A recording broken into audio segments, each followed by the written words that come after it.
We're not going to go and see someone in Wash and immediately run down and say, this is it, you're getting arrested. That's Darrell Hussman, the president of the Tucson Police Officers Association, sharing how officers plan to enforce a new ban on camping in washes and parks.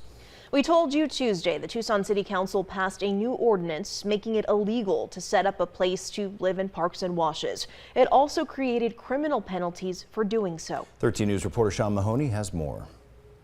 This ordinance came after the city of Tucson was found liable for homeless people constantly returning to the Navajo Wash and using drugs and defecating in the area.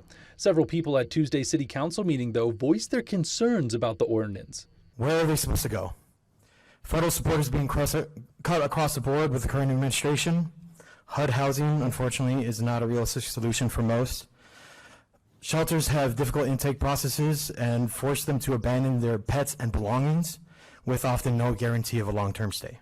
They claim washes and parks are one of the last places left that give homeless people a chance to escape from the heat. Other speakers said they believe this ordinance will lead to police arresting more homeless people. But TPOA President Darrell Hussman says that's only a last resort.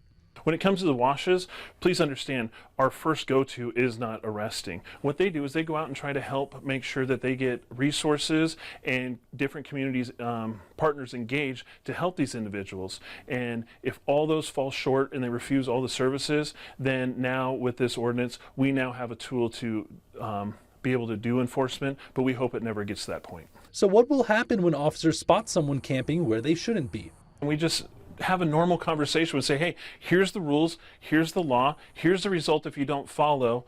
I want to make sure that you have all the information so you can make a decision of how this continues on for the rest of the evening. Hussman says they can even build relationships with people they ask to leave and hope this new ordinance will help people get the help they need. To be honest, most of them are like, I appreciate you letting us know, we'll move out, are we cool? And then they might have follow-up questions, and we're happy to have those other things, but ultimately they all understand we're just doing our job, and when they realize what they need to do, 99% of the time they do it, and then they write back and we actually start to build a relationship to where we get to recognize them and see how they're doing, and then it goes, that helps us be able to access them to another service that's put on through somewhere else in the city or another community entity that gets them the help, and that's what's important for us. Sean Mahoney, 13 News.